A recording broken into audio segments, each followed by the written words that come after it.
Hello friends and welcome to my channel. For those of you who are new to my channel, my name's Renee and I'm glad you're here. I'm excited about today's video because I decided I've had so many of you comment that you want to learn how to can, but you're afraid. And I know, a big pressure canner with the jiggler and all the steam, that can be very intimidating if you don't know how to use it. But rest assured, you don't have to be afraid. I will give you an introduction to canning. We'll go through the equipment, through the two methods of processing your food, the size of the jars, the equipment. I'll give you a little bit of principles of canning, introduction to canning, canning 101. And then we'll go through it. It might become a 2-part, 3-part, even a 4-part series. But today's video is basically all about canning.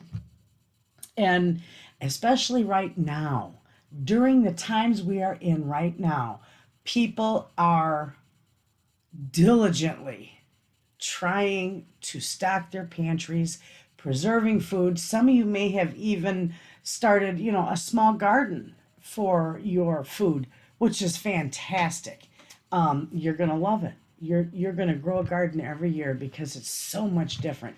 And then there's some of you who may not have the room for a garden, or you're unable to grow a garden. You're trying to put money away for the farmer's market or buying produce elsewhere, fresh farm produce.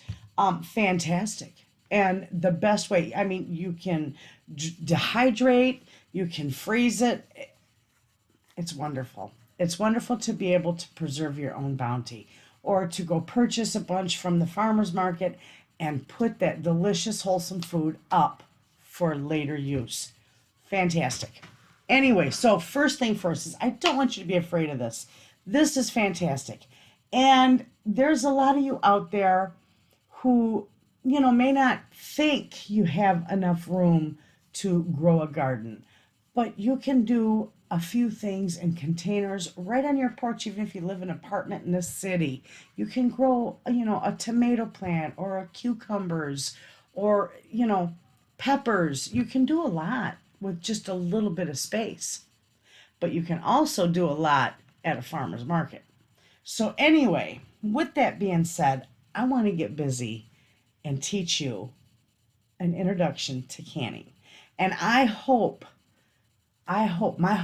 is that after you watch this video, you may have to come back to it a few times, reference it a few times, that's fine. But my hope is that after you watch this video, you will be eager and ready to jump in and start learning how to can.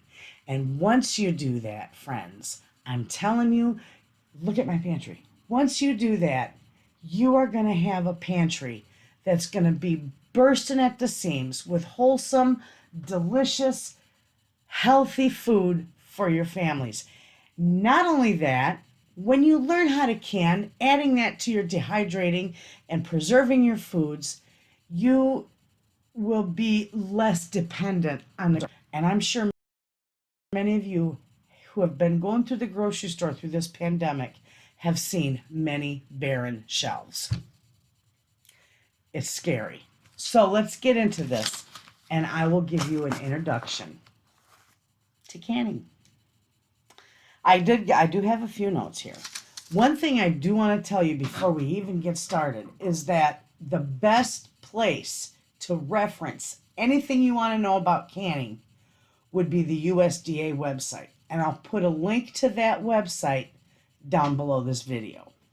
So if you have any questions or, any concerns, or you want to, do a little more studying, you go there, go visit them. It's fantastic. They give you everything you need to know, not just canning, but freezing, dehydrating. They have a whole variety of food preservation. So anyway, with the canning, you won't regret it. I know that. So let's see here. The first thing I want to tell you about is the equipment for canning.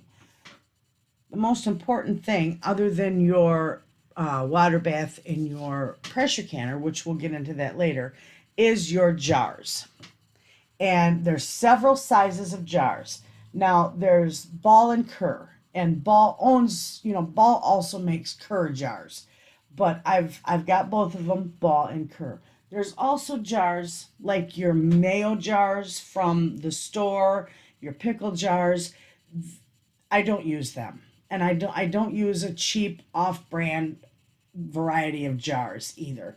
The ones like the mayonnaise jars, you can't pressure can them. You'll have nothing but shards of glass in that pressure canner because that jar will literally, it'll explode the bottom right out of it. But you've got your basic jars are, and I'm going to start with the half gallon. There's a lot of people who can in the half gallon jars. I don't use half gallon jars to can. I don't need anything in that big of amount. Maybe your large families will use these, the big jars, the half gallon jars, but I don't. I use these strictly for storing my dried goods. So you got the half gallon jar, and then a very common one is the quart size jar. And I use a lot of quart jars for a lot of my vegetables because we go through a lot of that, and my family likes that. So I can most of my vegetables and my broth, my chicken broth, I'll show you. I've got broth canned in the quart jars, like so. And I also can, like, my potatoes in my quart size jars. So it's good, depending on the size of your family, that's really going to dictate what size jar you're going to want to use. So we've got the quart jar, and then you've got the pint size jar. Now I use these a lot for meats, and I will show you, and beans. Let me get one back here. I got one right here. I've got a half, 3/4 away. It's probably was probably my last little bit. But anyway, this is beef, and these are the ones I use for my meats. I have some chicken breast in quart size jars, but most of it, 90% of it, is in the pints. Now that would be a good size for like a family of 2, you and your husband or you and your wife, whatever. The pint size would be good for 2 people, but a family of 4, you're going to want to use quarts. And then of course you've got your common jelly jar. And this is what I use for jelly. Some people, like, I've got a friend who cans her vegetables and her meat and all that in the jelly size jars, but she's by herself. So, and it works for one person, and you can do that too. The other thing I've got is a half pint, and a lot of people will use that for, jams and jellies and applesauce and sauces and what have you. I don't can with these. You can, but I don't. I use these for storage, for storing my spices, which makes a beautiful spice jar. So those are the 4 major size jars that you can use. I don't know of too many people that can with the half gallon. I know it's possible, and I really haven't seen any. You'd have to reference the USDA website for processing times for half gallons. Anyway, with these jars, okay, we got this jar sitting right here. You can't see it, but you will in a minute. We've got 2 different sizes. We've got this, which is your small mouth, your regular mouth. And this lid, the regular mouth size lid, would go with this, okay? And then you have, this is a wide mouth. It's just wider. That's the only difference. It holds the same amount. It's a half gallon. You can get them in wide mouth or regular mouth size lids. Same size jar, just a bigger opening is all that is. Okay? So you've got that. Now there's several lids you can use. Several brands of lids, not several different, but several brands of lids you can use. And you can also use, these are not reusable. Your Tatler lids, which I have never used, I just have never had an opportunity to use them. Those are reusable. These are a one-time use only. Now, after you use them, you don't have to throw them out, though you will never be able to use them for safely canning again. You can use them like this for storage, for storing your, for sealing your jars. They won't seal here, but they're good for storage lids. So, it's a two-part lid. You've got the lid and you've got the ring. And they go in like so. The lids, they have their metal on the outside. They have a clear piece, and you can see they have that orange compound. And that, with the heat, will get really soft, and it will ultimately seal your jar. So you put that on the top of your jar. You will put this on the top of your jar like so, and then your ring is what holds it down. And you will just do it finger tight. You don't want to store these on there. Some people do, but I don't like to store the rings on my lids after it's canned. You can see all my jars back here. None of them have the rings on.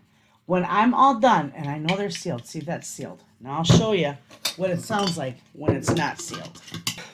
When it is sealed, after it's sealed, you check for the seal, and it has no give. It's just solid, and it's on there. So you take it, and you wash it. I wash mine in hot soapy water, just like I wash my dishes. Let them sit on the counter and dry, and then I label them, like I have that labeled. See, French onion soup. I label them, and I put them away. When they are not sealed, hear that? You will hear that, and you know it's not sealed. So do not take that ring off to wash it, because you will have a sink full of food. Okay, friends, now that I told you about the jars, you can buy these jars brand new, and no, they'll come in a case of 12. And oh gosh, they range anywhere from $9 to $12, just depending on where you go to get them. But when you buy them new, they come in a package of 12, and they come with a brand new lid and a brand new ring. Yes, your initial cost for canning, if you plan to buy things brand new, will be a little on the pricey side. But remember, everything is reusable. The jar, you can reuse it for years to come. The ring, you can reuse that for years to come too. It's just you'll want to replace your rings when they start to get rusty and just not very new looking, I should say. But your lid is the only thing that is not reusable. And you can get a pack of lids. You can get a pack of lids for anywhere from $1.50 to $2. You can also buy a pack of lids with the rings too. But I've never seen any place where you can buy just the rings. So if you're going to buy them new, it's going to be a little pricey, and that's fine. That's great. If you're like me, most of my jars, I get at yard sales, or even people gift them to me. Just like last year when I told you my friend pulled up in her truck, and I think she gave me about 12 dozen of her canning jars because she decided she wasn't going to can anymore. She hasn't canned for a few years, so she knew I would use them. So I got gifted like 12 dozen jars. It was fabulous, and I use every one of them. Gifting is nice. But you can also buy them at yard sales, and the cost, I can't tell you what that's going to be, because it will range. It won't be any more than brand new, obviously. But when you do buy them secondhand, or even when somebody gives them to you, make sure they have no cracks. Make sure that your ring on the top, or the rim of your jar, is smooth with no chips or cracks or dingies or anything. Because if it is, it will render it useless for canning. The only thing you'll be able to use that jar for is either storing something which I wouldn't trust with a crack in it or even a chip, I would throw it out or I wouldn't even buy it. So, and I've gotten a few. I've bought in, cases of used jars and maybe one or two in there had a chip in them and I just toss them. I don't even use them in my storage. I don't trust that chipped glass. So if you're going to buy them used, secondhand, whatever, make sure that rim is not cracked or chipped and make sure the jar is in pretty good shape. And also, when you buy your jars, I know you can get fancy. They look like canning jars, real fancy. Ball and Kerr they put out like a collector's, a special edition where they're blue or green. I have a few of them too. I have some that are even purple and they are canning jars. But you can go like, if you go to Meijer or Walmart or someplace like that, you can always find jars that are not necessary for canning, that they're just for dry storage or whatever. And they'll come with a solid piece for a lid. Like your mayonnaise jars, your glass mayonnaise jars or your pickle jars have one solid piece on there. Those are not for canning. Absolutely not for canning. Don't even try it because you will destroy your jar of food. You must have the 2-part lids and ring for canning. The process for the 2-part lid is that when you have your jar, full of food with your adequate headspace, and I'll tell you about that in a second, you will clean off your rim, you will put your lid on there, you will put your ring on there, finger tight, and you will have a certain amount of headspace in here. Okay, this all works together. The headspace is the distance between the surface of your food in your jar and the underside of your lid. That headspace, that is the space that allows for expansion of your food and bubbling up of your liquid during processing. And if that's not an adequate space, as the recipe will call for, it will cause that food, if you don't have enough headspace in there, it will cause that food to bubble up and be forced right out of that jar, which means it's going to get stuck on your rim between your lid and it will not seal. So it's very important that this is clean and your rim is clean when you put that lid on. And it's also very important that you have the adequate amount of headspace required for the recipe you're doing. Okay, the way this will seal. Now you've got your headspace, you've got your ring on there, you've got your lid holding your ring finger tight. Everything is clean. There's no debris on that rim. So when this bubbles up and when this food expands, it allows the air to escape from the jar and the gases. And in turn, this seal will snug right down. It will create a vacuum and it will seal your jar. That's why a lot of times people, when they get their jars out of the canner and they hear this ping, ping, ping, that's what it's doing. It's creating that vacuum and it is sealing your jar. Okay, now that I explained the jars, the 2-part lids, and the process of all that, I want to tell you about the 2 methods for canning. One would be your boiling water bath canning.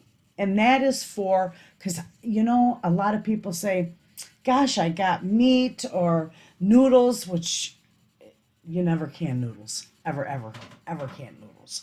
But people will say, why can't I just, process my beef in a water bath canner? Like my grandmother used to do. Well, years ago, when our grandmothers or great-grandmothers were canning, yes, at some point in time, they used strictly a water bath canner.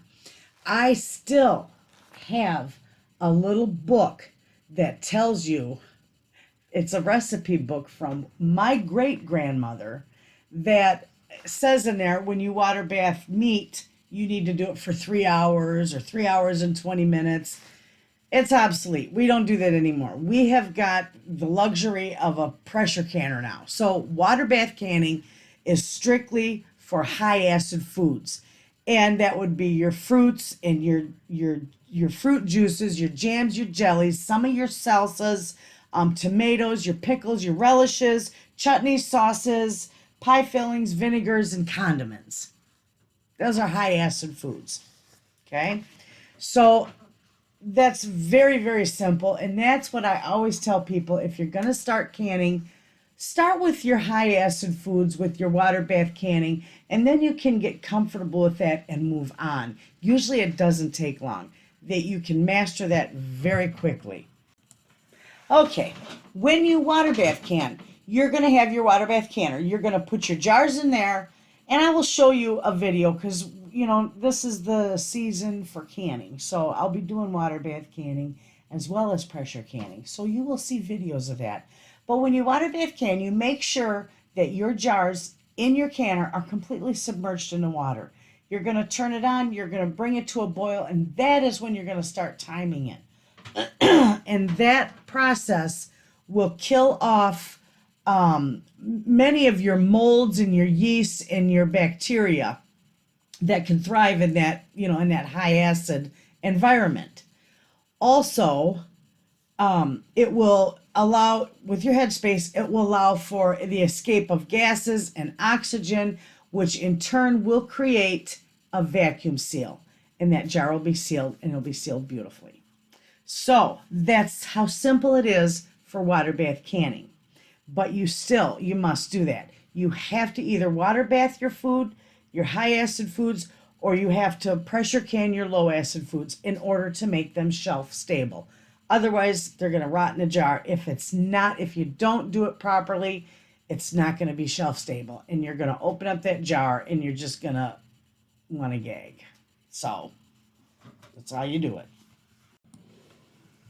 Okay, now on to pressure canning.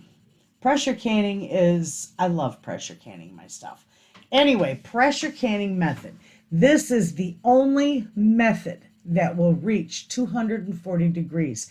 Not only does the inside of your jar need to reach 240 degrees, or the inside of your canner, however you want to say it, inside your food, whatever you're canning, inside that chunk of meat must reach 240 degrees to kill off deadly bacteria and pathogens. Okay? Has to. So when you pressure can, pressure canner works with steam. So you're only going to need, according to your manufacturer's directions, usually it's about 3 quarts of water in your canner.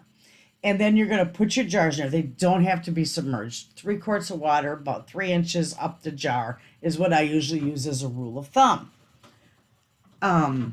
You're going to put your water in that. You're going to turn it on. You're going to heat it up because 90% of the time, your jars are going to contain hot food. So if they contain hot food, your canner has to be hot too. Hot food, hot canner. Cold food, cold canner. Jars the same way. If you're using hot food, you need to use hot jars, hot food, hot canner. Cold jars, cold food, cold canner. Perfectly fine. Don't mix and match. You will break the bottom part of your jar if you stick this cold jar in a hot canner, or vice versa. It's going to create what's called thermal shock. Okay? So with that being said, you're going to put your jars in there, whether they're hot, cold, whether your canner's hot, cold, doesn't matter. You're going to put the lid on it, not the jiggler, just the lid. You're going to turn it on, and you're going to bring that to a good boil. And when that vent on the top of your canner starts spewing steam, you're going to time that because you want all that air that's inside that canner to be expelled. And that's the only way it can do it. Otherwise, people always think that the only reason for that is so that it will create a vacuum and your jars will seal. That's not the entire truth. The science behind that is that your canner has to reach 240 degrees. And if there's oxygen or air pockets, whatever, left inside that canner, it is going to alter the internal temperature of that canner, which in turn is going to not give you an accurate processing time. Okay? Enough of the science. I could go on and on and on about the science behind canning. Anyway, so that's what you want to do. Basic, simple. You just want to bring that to a boil. You want to let that steam start spewing out. You want to time it for 10 minutes. 10 minutes, and you can be guaranteed that all the air inside your canner is going to be out. So then you're going to place your jiggler on. Whatever poundage you're supposed to use, according to your recipe, the most common is 10 pounds of pressure. I got a little jiggler, and I'll show that to you in the next section. I got a little jiggler that has 5, 10, and 15 pounds of pressure. I just put it on the 10-pound section, and that's perfect. Then when it starts to jiggle, which it isn't going to take long because it'll come back up to pressure, or it'll come up to pressure, and that little lid, I call it a lid, the jiggler, will start to jiggle to release pressure. And that's just regulating the pressure inside your canner. That is when you're going to want to time your recipe. Most of the time, meat, excuse me, all the time, meat is 90 minutes for quarts and 75 minutes for pints. So you would let that go. Some people have a gauge on their canner, along with, of course, their jigglers. Well, I have used them maybe once or twice, but most of my canners, from the time I started learning, have been without the gauge. So I go by ear. You'll get there. It takes a while, but you'll get there. But a lot of times people like the gauges on your canner because then they can keep an eye on it and they know for sure where that pressure is inside that canner. But anyway, the process or the reason for pressure canning is it will kill off the botulism. The botulism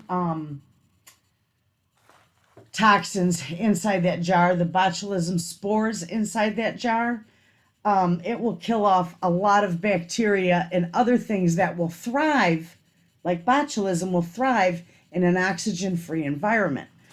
You got this jar of potatoes, okay? See that? How much airspace is between there? How much space is between the lid and my food surface? Or if there's no oxygen in there, which is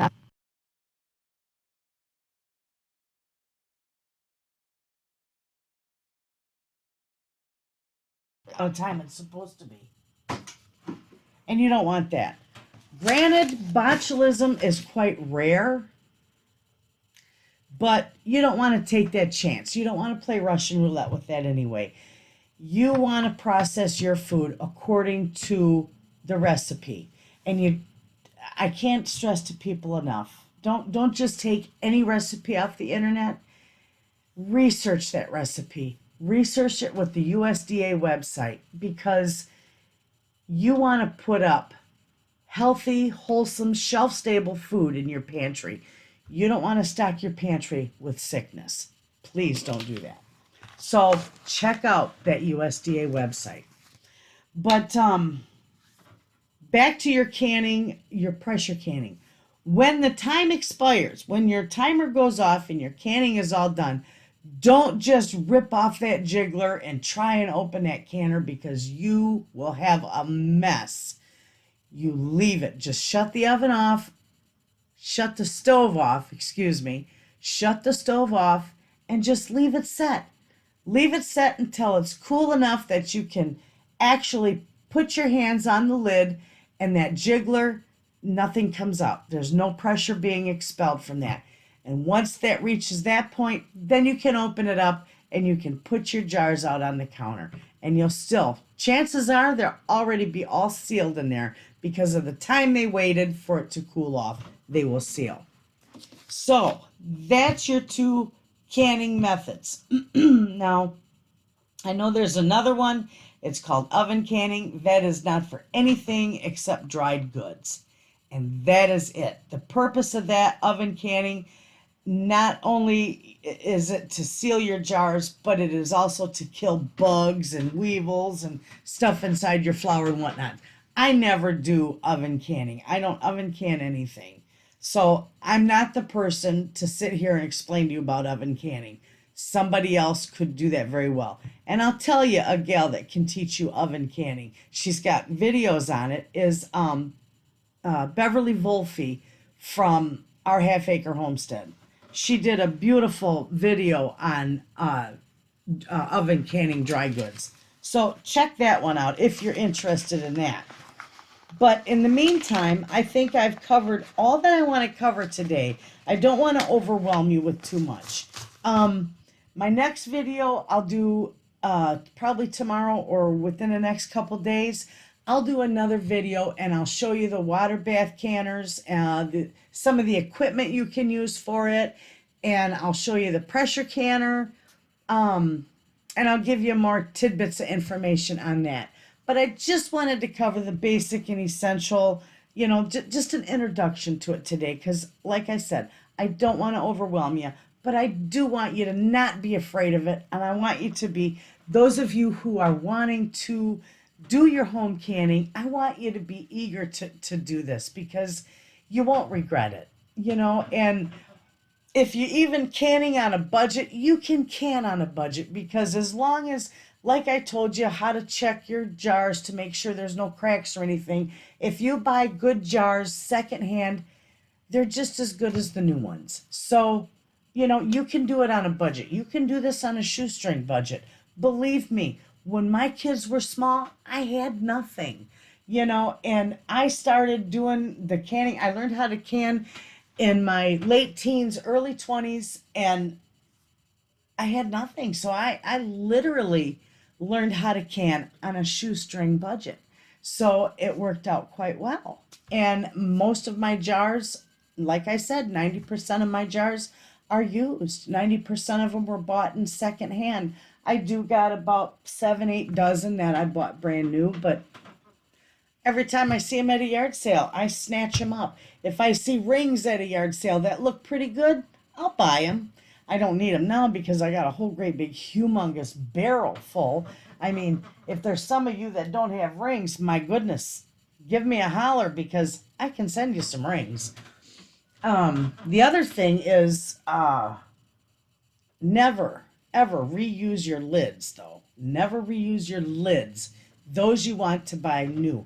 And I'll show you how I buy mine. Now many of you know, I do a lot of canning, okay? I don't know if you'll be able to see this okay. I buy mine in these big long sleeves. And there are 300 lids, 352 lids. Right now there's only 288 in this one. But these come with like 352 lids, okay? I just leave them in the sleeve because I can a lot. See? And I get mine from my Mennonite store down the road. And they order me the big sleeves. So that's how I buy my lids. But you can get lids. Let me see if I have, no, I don't have any left. I don't have any left in here, I don't think. Actually, I do. I've got a package of wide mouth lids. See, they come in a package of 12. And this was $3 for a package of 12. I paid $52 for my package of 352. So, but if you're not going to can very much, you can get them like this. Just don't reuse them unless you're just going to put them on a jar, to seal up, not seal, but a jar to close up for storing. That's how you can, reuse them. And yes, many of my jars that I got up here have, you can see, it's been written on over and over and over. It's been written on before. They're used. They're reused. And they work fine. I mean, I put them on my onions because I use my onions a lot. But nothing's cracked. It's all good. But that's how I reuse mine. I don't reuse them in canning. So the next time I do a video, we will continue on more equipment, your equipment for canning. And then we'll just keep right on going. And I'll take you through water bath canning. I'll take you through pressure canning. I'll show you all that.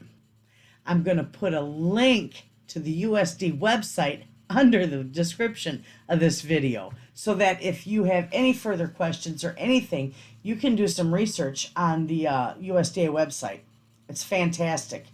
And also, the next live chat we do probably is going to be, I'm going to do a live stream for questions and answers to this video, so that if you have any questions or anything that I haven't covered yet that you want to know about, we'll do it then. So, in the meantime, you all have a wonderful day, and I hope you enjoyed this video, and I hope it was very informative to you, and I hope that those of you that were afraid to start canning are a little less fearful.